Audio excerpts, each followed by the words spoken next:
Boy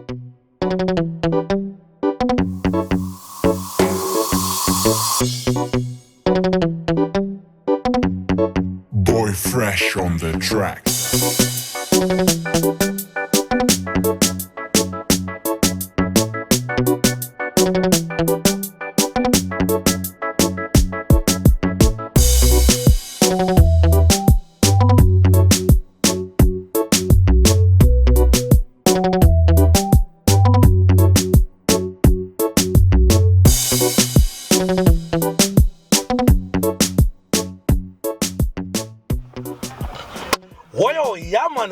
Salibonani makadi muri Zimbabwe. Welcome to Zim Reality ITV Muchiround episode 16 panapa munosangana DJ Sparks wachingwafa wachita kungwafa sembafa patinongwafa zvinhu zvakasiyana siyana zvochitika mativi mana ose enyika yeZimbabwe. Muzvara nhasi ndiri kufara just because ndakwasa kulenga General Fire Coloso kuti timbovabvunze kuti General Fire Coloso munozvifambisa sei, munozvigona sei? General Fire Coloso wakabva kupi, wakakurira kupi? Zvose zvakakosha mhuri yeZimbabwe inoda kuzviziva. Saka satawanza kutaura zvangu ndangotanga nekuti welcome to Zim Reality ITV General Fire Coloso. Aiwa masimbisa mdara. Nhasi ndakahosta Muruwani. Tisi hereta tichadzwana Muruwani. Aiwa. Mubatanzira munoita mashoko, mubatanzira munoita madetembo enyu anofadza mhuri yeZimbabwe, but nhasi ndoda kuti bvunze mdara. Saka tasvikira zvekumadetembo ndoda kubvunza kuti anombonzi General Fire Coloso ndiani? Okay, General Coloso zita rekuberekwa anonzi Mighty Mayembe. Mighty Mayembere. Kuti Mayembere, Mayembe. Hembe chaidzo. Mighty masmarts. Masmarts. Aiwa, mhuri yeZimbabwe kuzviziva mdara. Toda kuti saka akakurira kupi? Ndakakurira kuChiredzi. Alright. Ndokwandakakurira. Kunzimbe. Alright, kunzimbe kona baba arariwo. Alright, ndokwamakakurira. Alright. Saka mdara ichi chakuinspire imi kuti muzoti ini hangu samdara kahemba, handidi hangu zvekuimba, handidi zvekutamba, asi ndoda kuti ndinyorere madetembo. Ichi chakuinspire mdara? Zvekuinspire, I don't think kuti ndakatoona chakaindiinspire kusvika ipapo.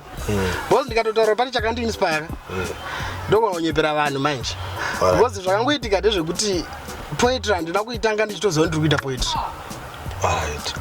Zvinhu zvekungo ndaigona ndaitongozviita ndichifamba ndichikura.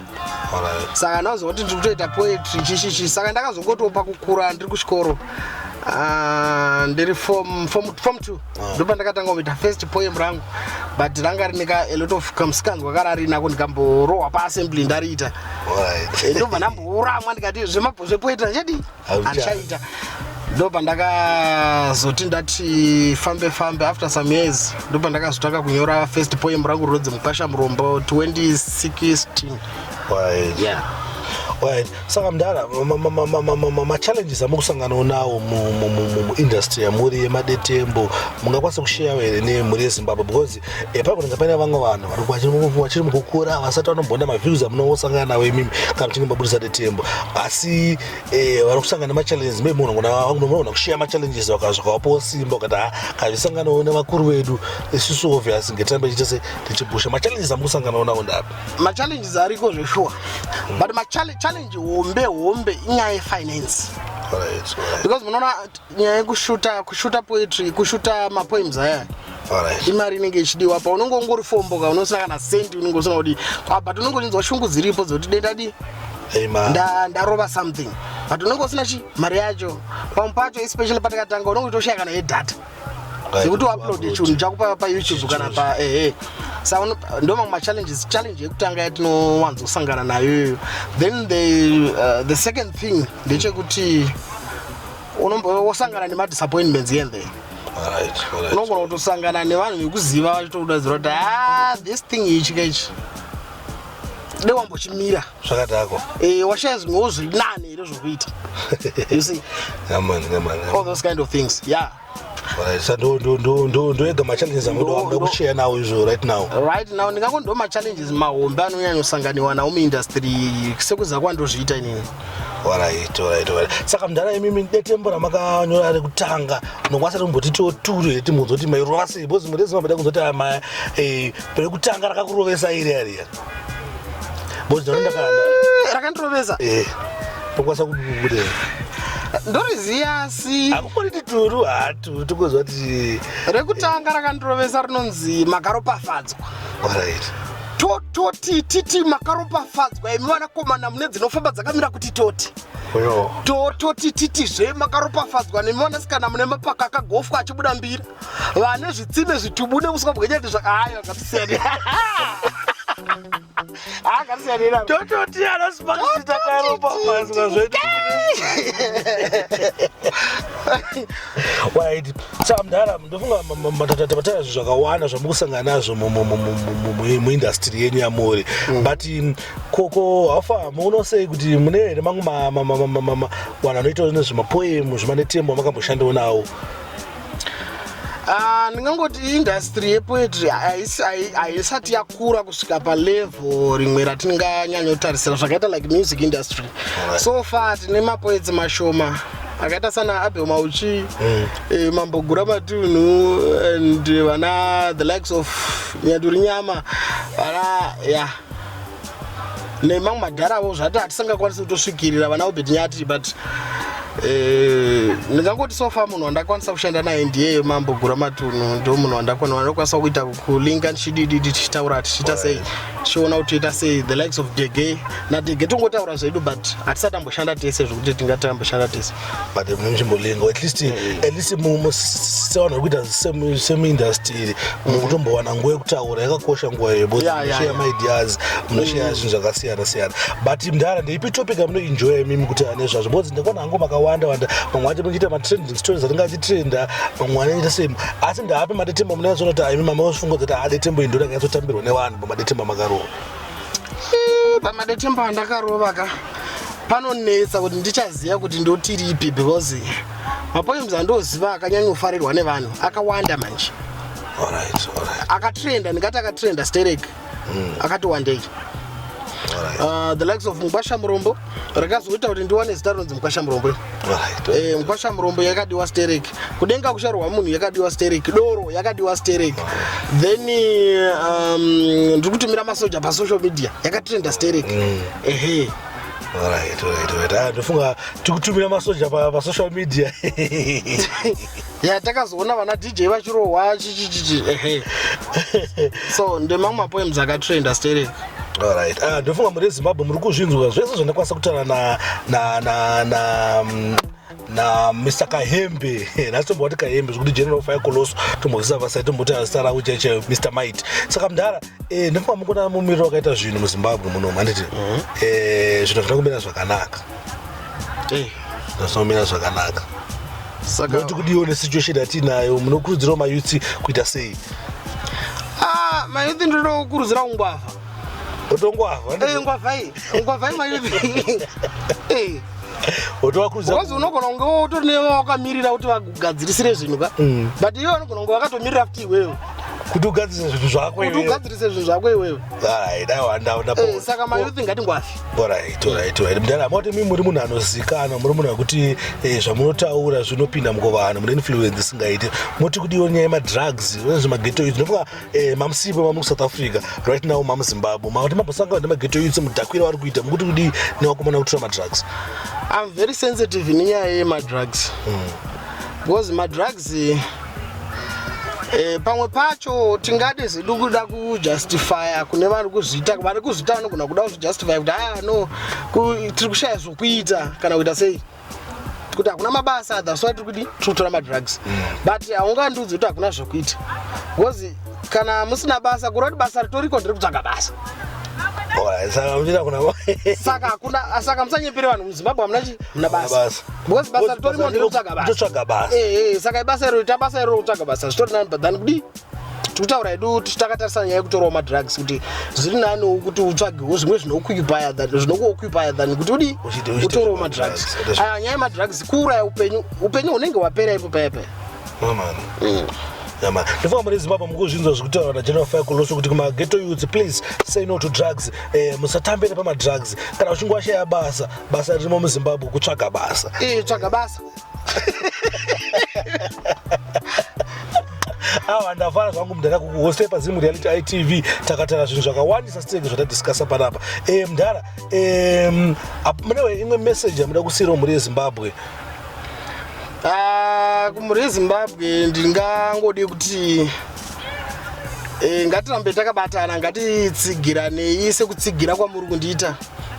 Ya unaona ndinonzwa kufara stereki because mazimbo here and there zvedu tinopone pamwe patinombokanganisa here and there, but what I like pamaZimbabwe ndekuti sometimes tinosapotana, tinokurudzirana. Ya saka ndinokuda kuti mweya uyoyo ukaramba uchiwanda muvanhu vari muZimbabwe zvogona kutibatsira. Saka ngatirambe takabatana, tisapotana, tisimudzirana, tichivaka nyika. Tovaka nyika yedu handiti tobatana. Ndo zvinongodiwa chete izvo.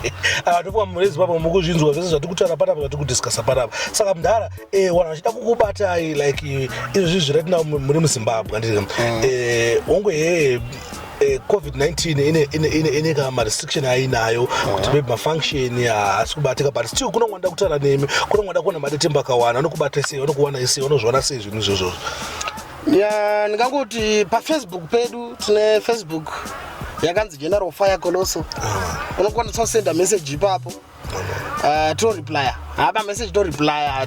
Tingangononokezwa to reply, but to reply my messages. Yeah. Then vanenge vadaona ma videos. Tine YouTube channel yakanzi General Fire Coloso official. Instagram as well. Alright, ndo panowanika ma weeks. Ndo pakazara madetemu. Ndo pakazara buteshe busanga busendo pakazara ipo. Yeah man.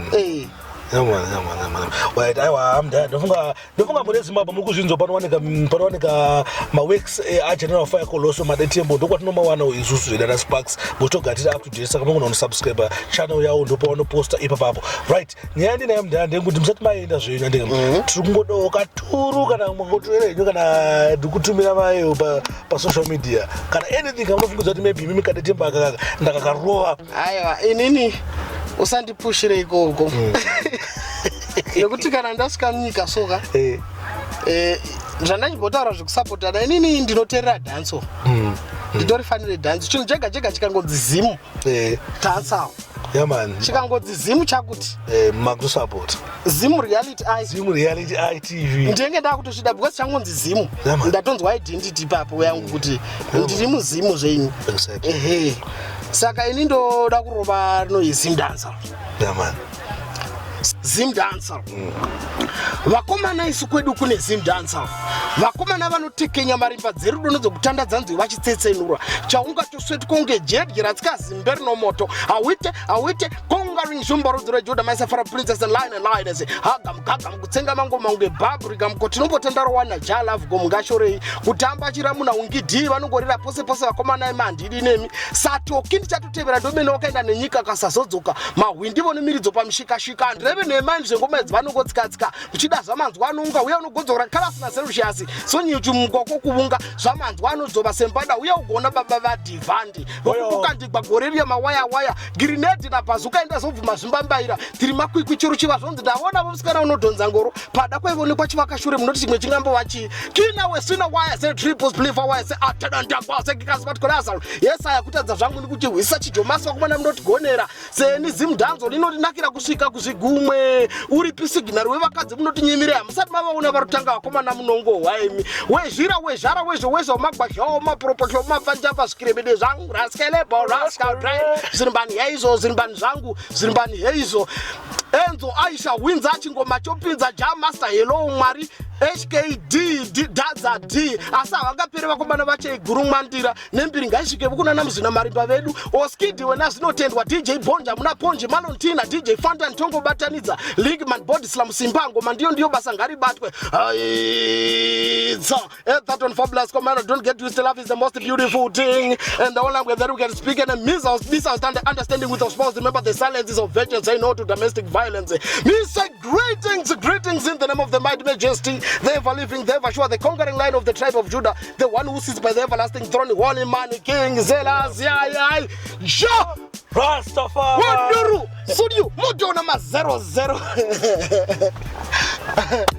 Oh, ndopo muri Zimbabwe mazvinzwa hata asi takahostwa takahosta General Fire Coloso ndofunga muri Zimbabwe enjoy nguwa yataziva zvinhu zvakawandisa tashare zvinhu zvakawandisa zvanga tisingazive kuti maya mukuru anonzi mukoma maiti hembe tese tasingazvizivi tengozva kuti General Fire Coloso Mukwasha murombo zvakawandisa zvanga tisingazive but pane zvimwe zvabuda nhasi zvatibatsira sese semhuri yeZimbabwe saka ndayamaziva kuti kusimisa kuvhota mamakavhota here ndikuvhota kusati kwavhotwa here aiwa kuregister titokurejista kuvhota totadza sei kurejista kuvhota tiri varidzi venyika saka mageto ese tongwasimisa munhu wese unovhota munhu wese rejista kuvhota kodzero yako kuvhota zvinozoitika asi iwe waita sei wavhota hapana chakaive babu akonazoti ndaidawo kuvhota arume ndaitodawo kuvhota ipo paya voters gara varejista wozoti muswe kuvhota manje wozotoda uzongodoita dzungu hazvina kunaka saka mune Zimbabwe ndasa ndakahosta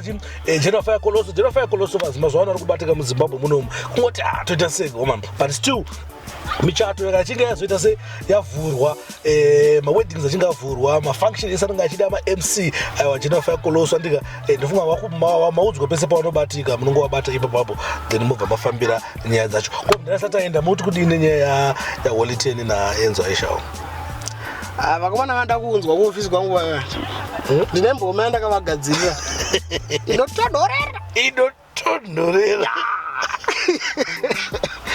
boys hadzina enzo aishawo ndini king wezimwe ipopo mndana muti kudini ngoti Sparks ngonyoya netembo 1 otoyotangwa zviti ndindato king wemadetembo unoona idzodzo inharo dzatinogona kuita unoziva nharo dzisina nharo hadzina nharo manje